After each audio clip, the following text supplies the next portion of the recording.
I'm Nanne Dekking. I'm the founder of Artory. Most of you know what we're doing, but it's not about the moderator today. It's about you.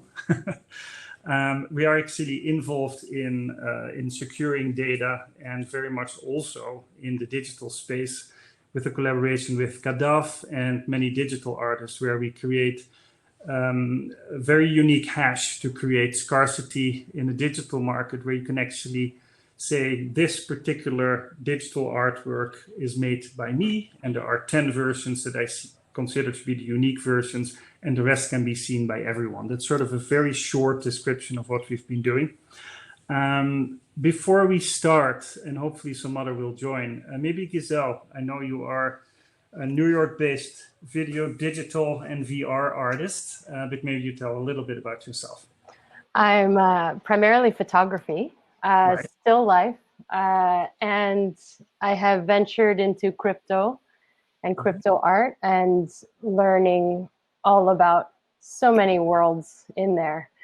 I work with a 4x5 for most of the time.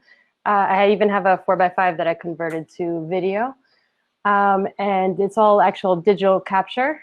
And I work with light waves and shoot absolutely everything. Started with my favorite piece from the beginning started with a burning handbag.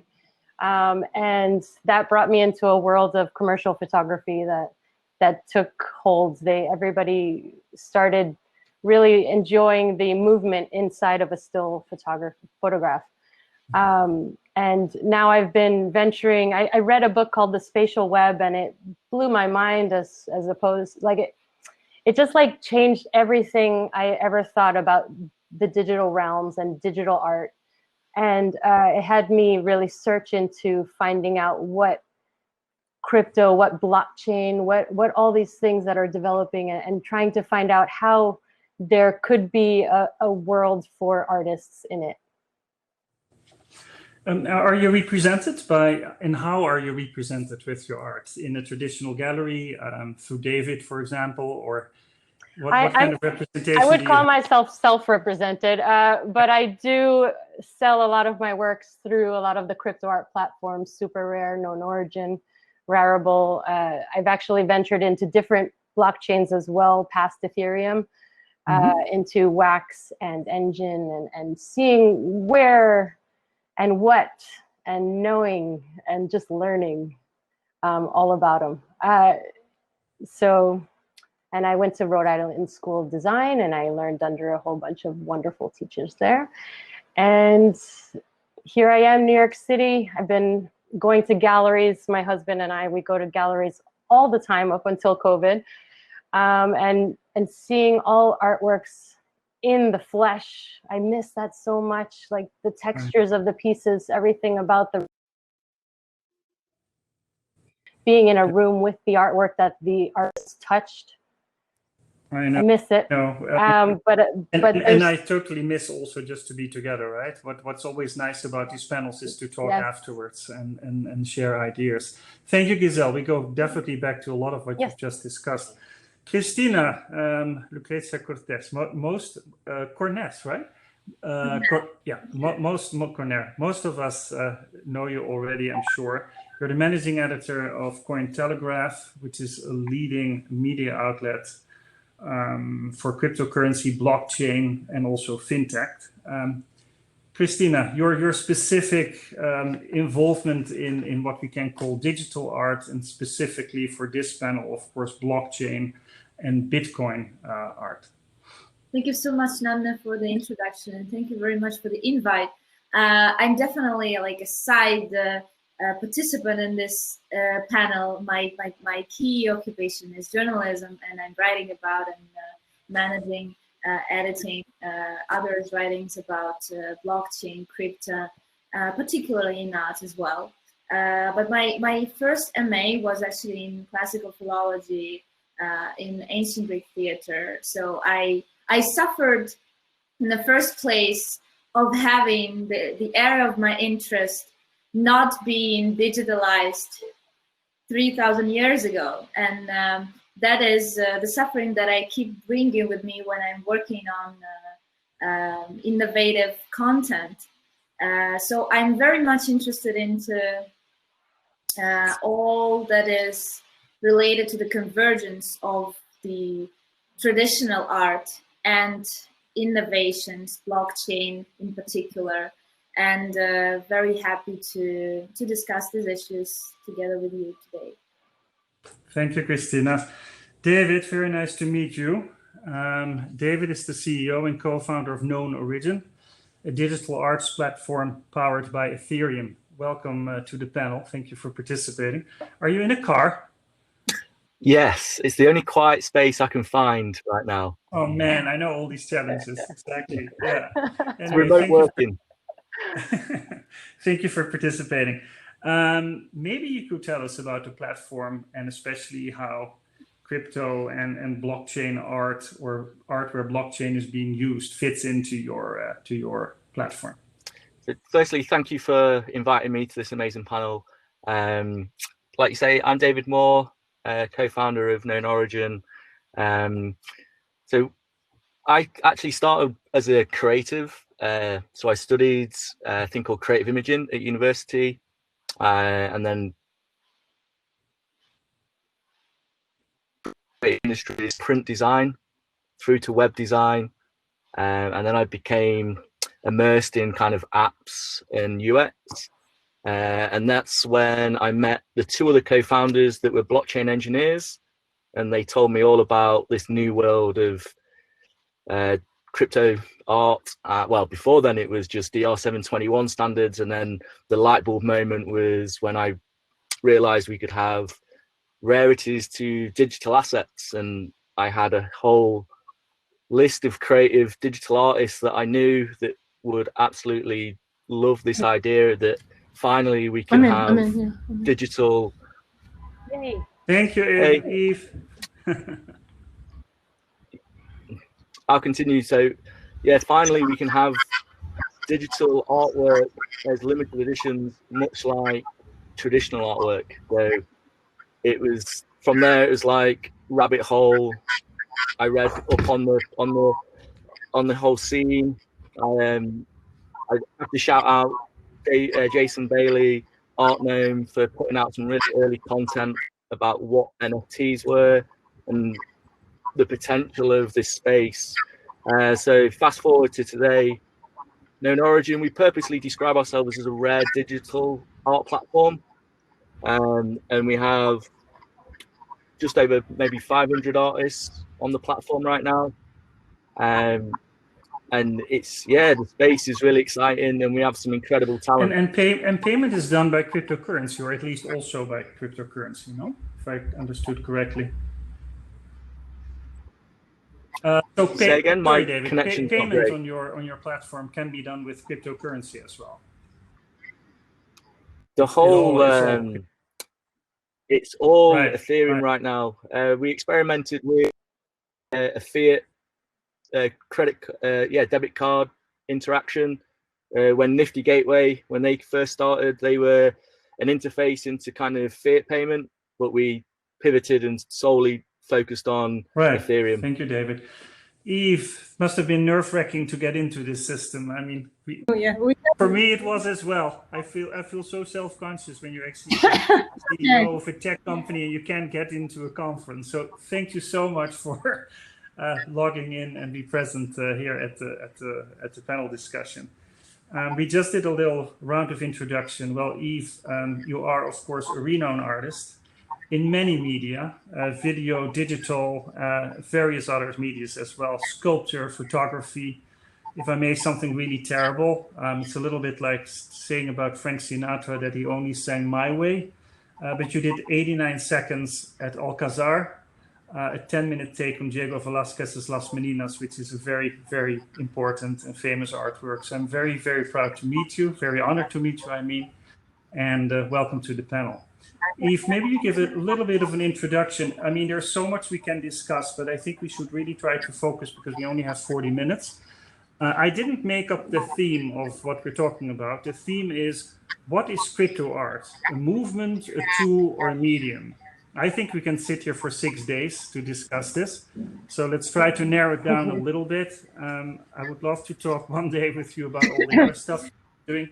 But crypto art, use of blockchain. Maybe you can talk a little bit about what you've been doing over the last couple of years and where at least digital art comes in. I mean, I think it's different things to different people, right? And for some people, it might be a movement. I think for most people, it's a tool. And I actually think very few people have used it really successfully as a medium. I think, you know, Matt and John of CryptoPunks have managed to use it as a medium with their Autoglyphs project, which is really an incredible project, really smart and incredibly beautiful. And there they've actually used blockchain as a medium. But I think very few people have really managed to use it as a medium. I certainly haven't. And I feel like I've gotten a chance through Snark.art to use it as a tool. And as a tool to democratize the work, put the work out there in a way that I never could have conceived, you know, 10 or 12 years ago when I made that original video.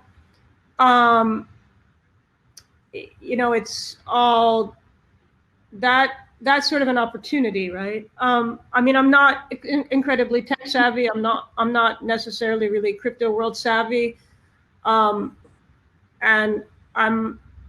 I come from a more traditional background, you know, I mean, a background of actually shooting film and shooting with surveillance cameras and doing some live performance stuff. So for me, it really is a tool, but it's a tool that allows you to spread the work out in ways that would have previously not been possible. And that's quite interesting. And also what I think I caught the end of what Misha was talking about when I was signing on, that you can hopefully get your audience or your collectors to interact with the work in a way that maybe is different and could be exciting. You could get them to take part in ways, I mean, in some ways you gamify the work, right? Like certainly with 89 seconds, aspects of what's going on can feel a little gamer-like. You know, you take this thing, you break it apart, you have to put it back together, and that in a sense becomes a game, right? It becomes a big jigsaw puzzle. Some people are into that, some people are not. I mean, maybe I could say I was conflicted about it, but it also, there were pros and cons, you know? Right. And so, yeah, I think it needs to go further in terms of how people can interact. I mean, Snark.art also did a really beautiful project where the audience really got to interact in a way that I think was previously not possible with a project I did with Volkmar Klein, artist and composer in Vienna. And that piece, people were really making music with these digital sound, you did these sound drawings. So they were both visual artworks and audio pieces together, and people were created these collages that then became scores that created music. And that was this totally interactive thing. And that was an incredibly successful idea about how people could interact both with the crypto world, with blockchain, and with a way of creating new work from the work that you're acquiring. So you're acquiring a work, but you're also kind of creating a new work. And that possibility, I think, has a lot of potential. Fascinating, yeah. Thank you. And also the way that you talk about it's a way to communicate with audiences as well, with new audiences. Before we move on to my next question, actually, I had hoped that Matt would have been here, Matt Hall of CryptoPunks. He was supposed to be part of the panel. In 2019, in May, there was the Kadaf Art Fair. Most likely you were there, you've heard about it. For me, that was one of the first times that I really got sucked up by the whole digital art space and really got addicted to it. I think it's an incredible space. What struck me is I saw CryptoPunks there for the first time. And what struck me was something that I hadn't thought about it. And it's one of the questions I want to ask you. I saw the CryptoPunks, but I saw them in this way. I actually saw them hanging on a wall. And I was always under the impression that digital art is art that you can only see digitally. And when Matt came to my office to present the artworks, to my big surprise, it was almost like a traditional art transport, as if I was still working at the Wildenstein galleries in the 90s of the last century, where an artwork is packaged and in comes two traditional artworks that are a representation of what's actually living in the digital space. Gizelle, if you look at the art that you've been creating digitally, is there a physical element to it? What would you consider? What is the actual artwork? Where does it live? It's a very traditional question, but I'm from the traditional art world. It depends. I've been playing with both ideas. Coming from photography and prints and editions, I've been questioning the idea of what blockchain can do. One of the first pieces that I introduced on blockchain, there was a few first pieces for Super Rare that I had done when I first got in. And then I learned that you could make a collection through OpenSea. And I started with this collection of coins. They were physical prints cut into little coins and put into like a coin protector, like the old-fashioned, you know, like an old collector would collect coins in, using that as like a preservation of the print itself. They were all they were all archival prints, and I signed each one. And then I worked with a company called LinkDrop that was able to use the tokenized digital asset and link it with a QR code to each physical piece. So when we had an art show, I gave all the coins, all the physical coins, to the people that attended the show to be able to introduce blockchain to people that have never heard of it before. And see how possible it is, to see how possible it was to introduce it. You know, what does it mean to everybody? You know, I wanted to find out so much about it, like, and what people thought of it. And there was quite a range. There's the group of people that's interested right away. They want to know. They're like, sure, I'll check it out with my phone. There's the other groups that think anything crypto is a scam. I won't touch it. You know, and then there's the ones that are, you know, not technically savvy, you know, that it's going to take a little bit. It's going to take time to like really introduce these concepts to them.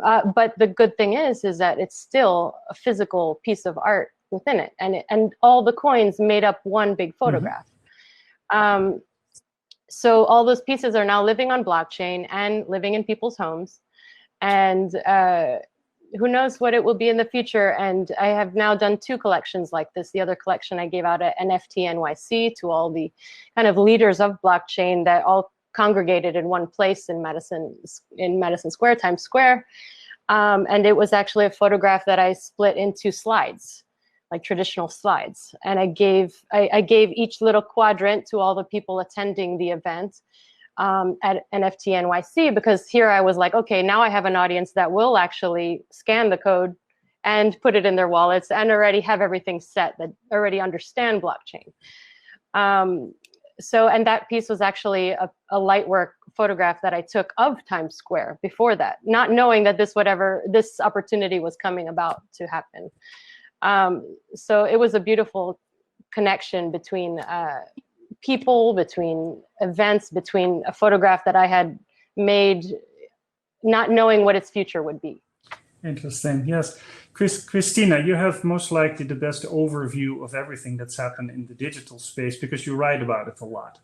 And what I'm trying to find out is there's digital representation, whether that's secured through blockchain or actually blockchain is used as a medium or a way to communicate with people. And quite often there's physical representation as well. I don't want to throw you under the bus, but it's something that intrigues me a lot. What would be insurable? What do you think, knowing the digital market so well? If, for example, if anything happens to the physical representation of this artwork, the CryptoPunk that I bought, what would you think is the insurable event? It's something that fascinates me. Would the loss be the fact that I've lost, that someone stole these 2 pieces on my wall? Or would the loss be actually that someone gets into my crypto wallet and gets rid of the hash or something like that? Or have you heard, because you have such a wide overview from this whole market? The fascinating thing is that we never know. I mean, it can go different ways. And definitely the built-in obsolescence of art in case of crypto art is something that is being reviewed by the artists themselves and by the tech support that comes to the art sector.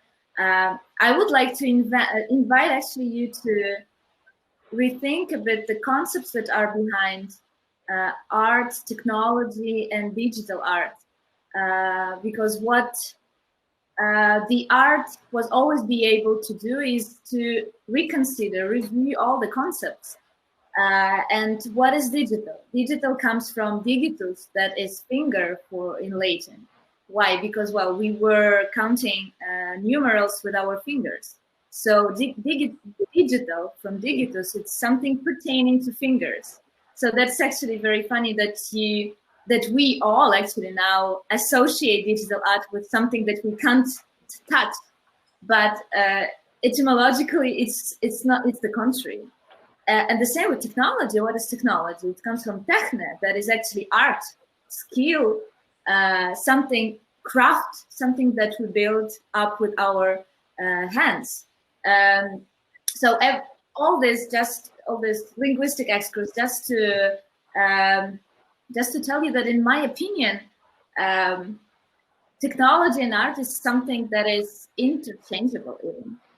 And in the end, blockchain can definitely be everything, tool and medium and movement, depending on how we reconsider the application of blockchain to art. If we talk about inspiration from the concepts of cryptocurrencies as creative elements, this is movement. If it's using blockchains to track and validate creative pieces online, that is tool. And if we use technology itself to fashion new forms of art, this is medium.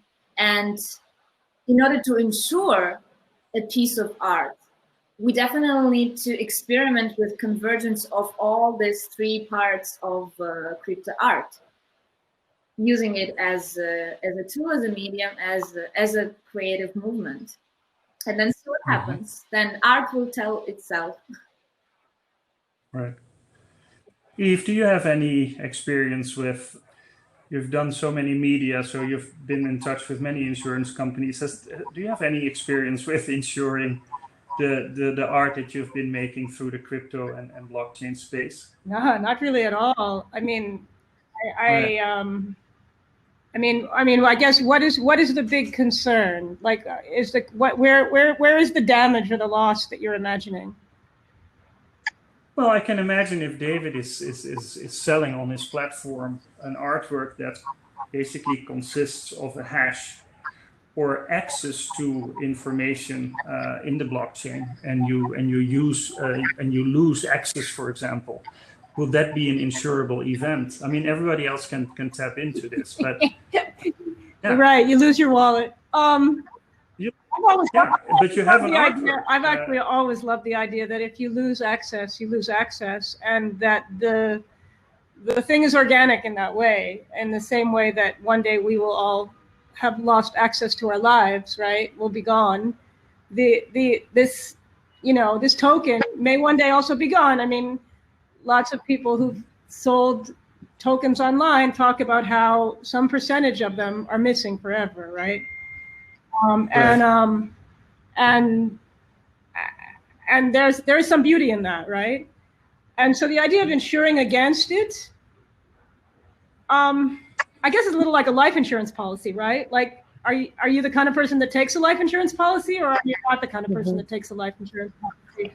I would prefer be the kind of person that doesn't take a life insurance policy. So, right. And to be obsessed with losing value like that, I don't know. I guess it's just sort of, for me, it's completely antithetical to the way that I'm interested in thinking about things. And so, no, I tend to agree. I can't even imagine how it would work. And there becomes a lot of questions about why you would do it. Interesting. I would tend to agree. On the other hand, I also know quite a few artists creating digital art who are very much hoping that their artworks will become much more valuable. And with value, you also start to attract a different kind of collector who may be worried about the monetary value of the but then it's work. that's the concern, not of so much of the artist, but of the person who's value, right? And I would also argue that on a certain level, right, the value is imaginary, and so. Do you want to keep propagating that idea of value? I mean, I'm not that interested in the crypto world because of what it does to value. I'm more interested in what it does about sharing the media and sharing and letting artworks reach a different audience. The ideas about ensuring value quickly become very corruptible. I don't feel like I need to have a lot to do with it. I think that's a pretty important part. The community can now be collectors. I think that's a huge change that blockchain brings to the art world. And not only that, additions are now possible. KnownOrigin itself, David, I'm sure will speak of it. Their platform is really catered towards additions. And as people lose their tokens in their wallet or their access, those few that remain will only be more valuable, will only be raised in value. I think the idea of insurance for, for galleries that are going to be holding tokens, for collectors that are going to be holding large amounts of tokens, they will have the possibility to hire people that really understand blockchain and know what it is to have a backup, to know what it is to have redundancy, to know what it is to have security in the pieces that you are buying. Only the experts in blockchain will be able to really secure that for you, other than just getting a monetary value back by paying X amount in an insurance company. There will be all sorts being created in this space. I come from a background when digital photography started. That's when I got out of college. So I actually worked with a company called Industrial Color, and they were helping photographers change from film to digital media. So I was actually working a lot of the back end and a lot of the backups and ways to, figure out ways that the digital film won't be lost, the digital files won't be lost. And a lot of that is redundancy usually. In blockchain, there will be more ways to find that. So raises the question, when you buy this digital artwork, do you get a download? And this is a discussion we've had many times at Snark. When I was selling these atoms of 89 seconds, do people actually get this 20 by 20 pixel thing that they can download and have that file?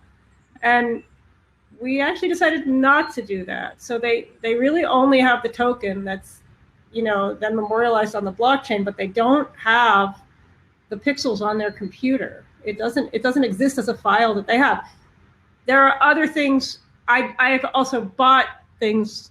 I bought tokens where I did request a digital file. I bought some video where I said, yeah, wait a minute. I actually want to make sure that I can access that video without having to be able to get back inside the blockchain with my token. So I was actually sent a file that I can download. So now I have that file that I could back up 100 times if I want. But it's a debate, right? Do you get this thing that kind of then takes on the trappings of a physical artwork? Because once you take your digital file and you put it on drives, those drives are actually physical things, right? Or does it only exist in this world where it's never really tangible at all? David, how does this resonate to you? Yeah. So do we think that should be a choice for the artists to decide whether they give a downloadable version along with the token? I think that's an interesting, if they give the artist a choice, I think that might be interesting. But digital art isn't a new medium. It's been around for since Bell Labs with showing some really early digital pieces. The difference is now we can truly own them. And I think that's the thing that crypto art or blockchain brings brings to the table. Like you say, digital photography, we went through the migration from traditional photographers moving into this digital world. Curve was needed, but then these movements in art happen, and it's usually to make the medium grow and get better. And I think what we're finding now is this new tech, this new blockchain technology, is it just an evolution of digital art that's been around for quite some time? The idea that people can truly own these pieces using this new technology. That's kind of one school of thought about kind of where we are. And I think in terms of insurance, we're in a big experimental phase, and there's a lot of risk involved, and we see that a lot. So I think I'm in no position to talk about, is there insurances to kind of help collectors decide what value is for certain things. I think we're in this big experimental phase, and we're going to kind of find our feet. And I kind of agree that value right now shouldn't be just much more to valuing a piece of art than just like how much like record breaking sales, or I think there's much more to it. And David, since you are in charge of a trading platform, how do you look at Christies and Phillips? Sotheby's for some reason doesn't do it, but Christies and Phillips are looking at digital art, blockchain art. Next week at Christie's, there's Block 21 being sold. Is that something that you think would help the artists that you're representing on your trading platform? Phillips is trying to really get a hold of that market. Do you think that's good for the artists that you're representing? We went through a period where Christie's were kind of really leading the way with the kind of Art Tech Summit and the Robbie Barat pieces. And then we saw the obvious French duo sell the portrait that was a Gann portrait. And then that caused a kind of bit of a Twitter storm with Robbie and the guys from...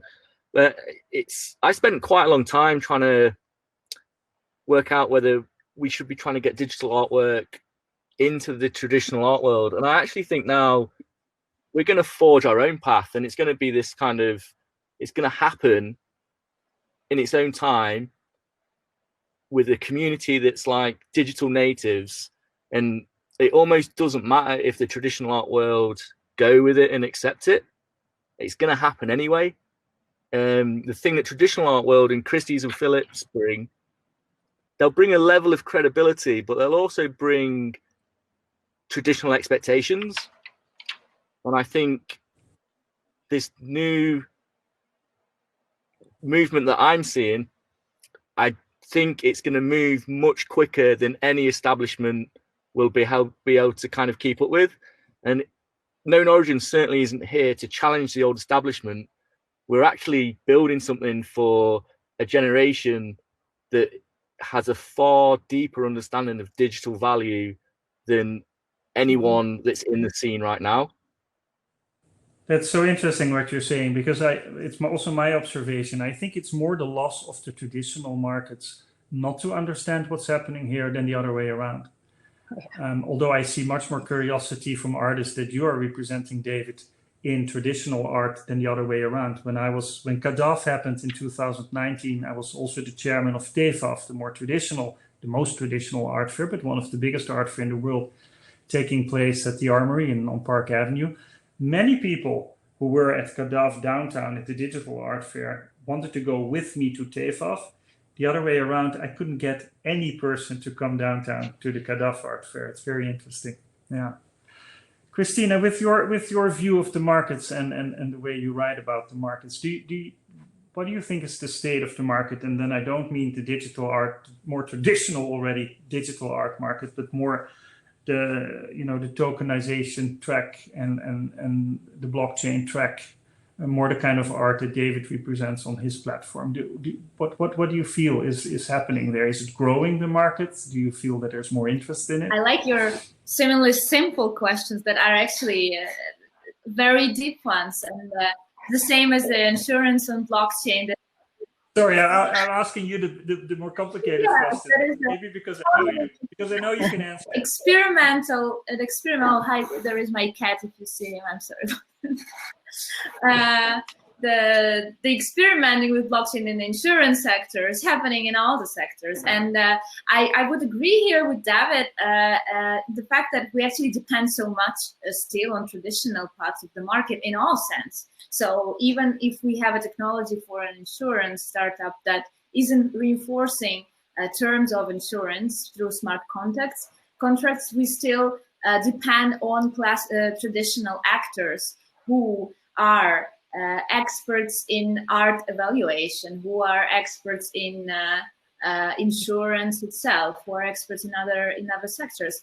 And I think this is the main challenge of the market. So definitely the market is volatile. The market is getting more and more interested actors and players in different sectors. And the art is definitely included there.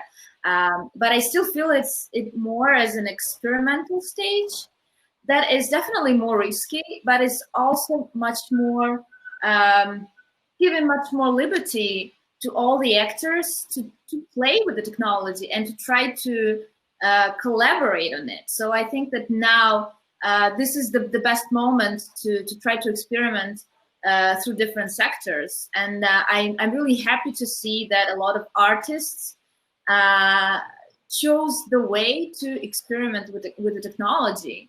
And I also see definitely that the education of the community that was totally unknowledgeable about blockchain 1 year ago is now getting more knowledge through different sources on the market. And this is very important. So I would highlight the importance of education. And it's only in the end within the convergence between different sectors who would apply the technology that we will find what is the real value of blockchain. Because blockchain itself is just a tool, but it also can be a medium and a movement if we start converging with other technologies. Right. No, absolutely, Kristina. I'm afraid we have to wrap it up, and it feels that we only scratched the surface so far. We lost David, Gizelle, Kristina, Eve. Thank you so much for participating. Thank you. Very interesting. One of the real takeaways, apart from all the technical elements we discussed, which I really found a revelation, is that there is apparently a whole parallel group of people who are completely interested in this, understand the kind of art, and not necessarily the traditional art buyer, and that you're not worried about converting the traditional buyers to get into this market, I think is a very, very intelligent move. So I really enjoyed talking to you. Thank you so much. Thank you. Bye-bye.